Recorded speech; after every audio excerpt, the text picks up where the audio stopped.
Looking ahead at this Anthony Dirrell fight, I'm excited for this fight because of the like back and forth between you and Anthony.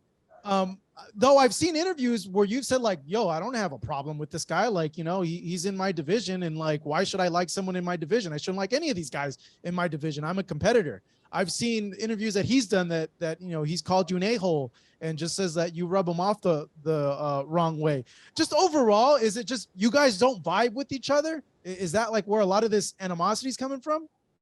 I mean, I'm approaching this fight the same way that I've approached any other opponent across from me.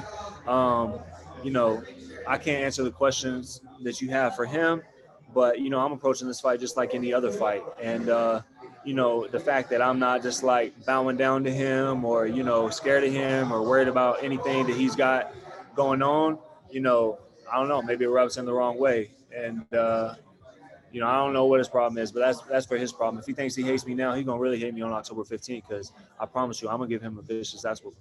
Yeah? Yeah. I'm telling you.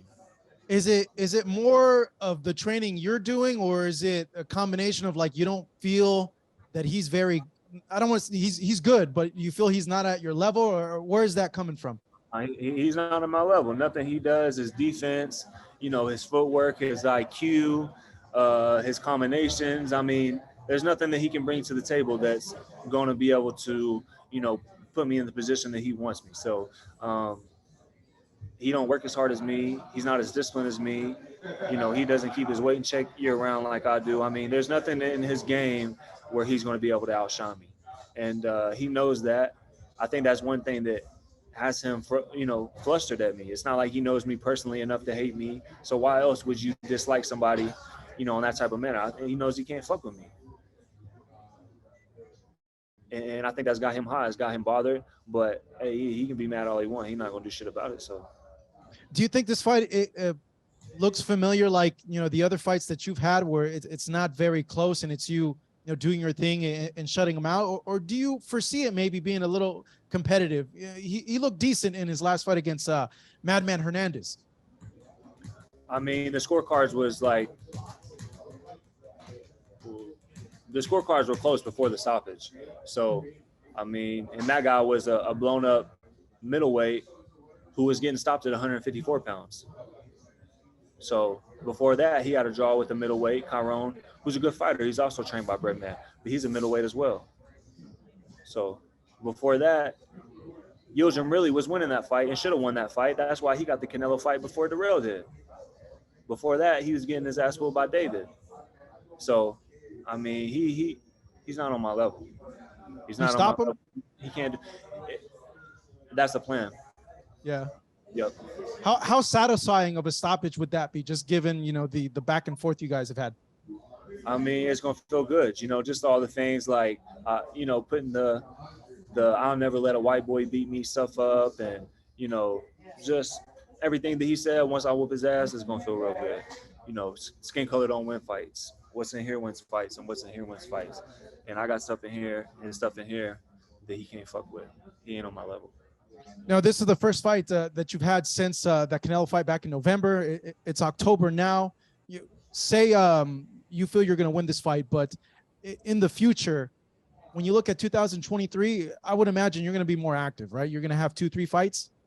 Yeah, absolutely. That's the plan for sure. To get busy. There's some, after this fight, I'll give everybody some more insight. But yeah, 2023, most definitely.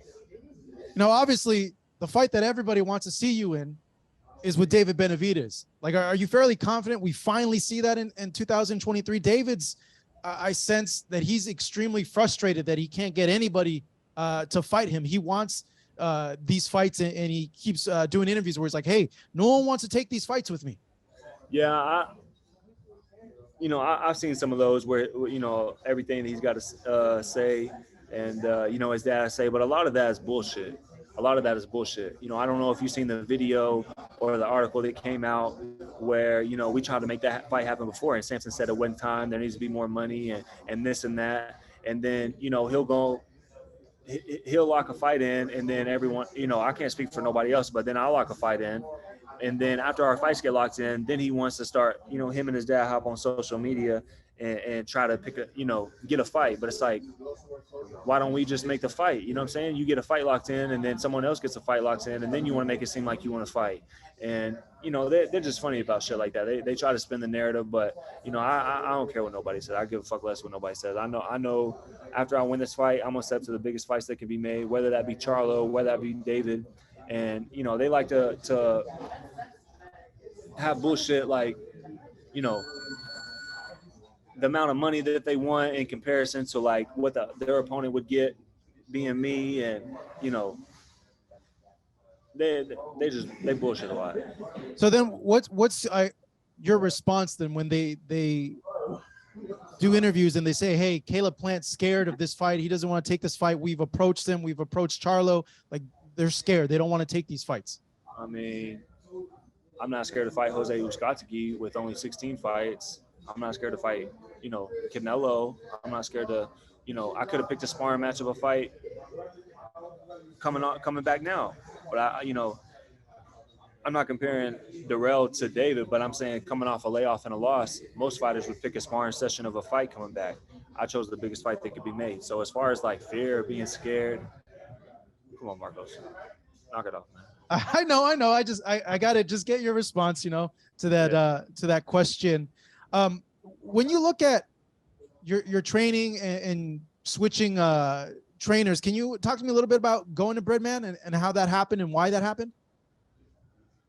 Just some relationships run the course, and I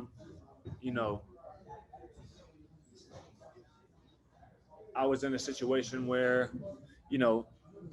looking to put someone in place there. And, like I said, I've said before, Breadman is one of the few boxing minds in boxing that I respect, and the way he goes about his craft and the way he approaches the game, his IQ, his boxing IQ.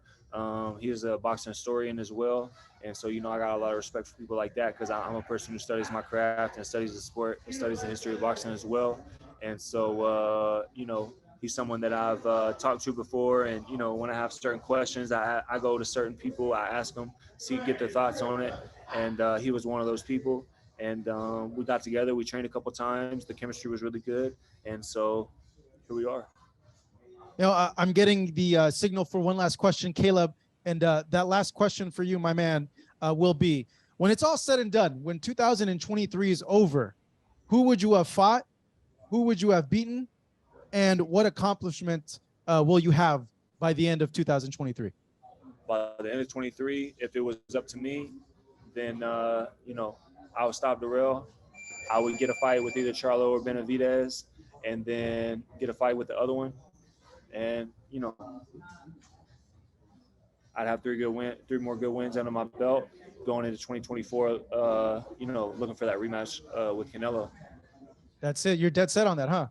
That's what I really want. Yeah, I'm looking to, I want to submit my legacy as, the best super middleweight of this era. And I'm still on that mission. I'm still looking to accomplish that, and I'm going to.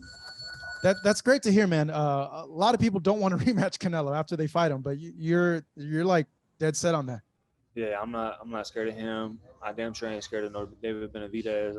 No, I want to submit my legacy. Boxing is important to me. I work really hard for this. So good stuff. That is Caleb Plant. He returns to the ring coming up October 15th on this Wilder versus Helenius pay-per-view, taking on Anthony Dirrell.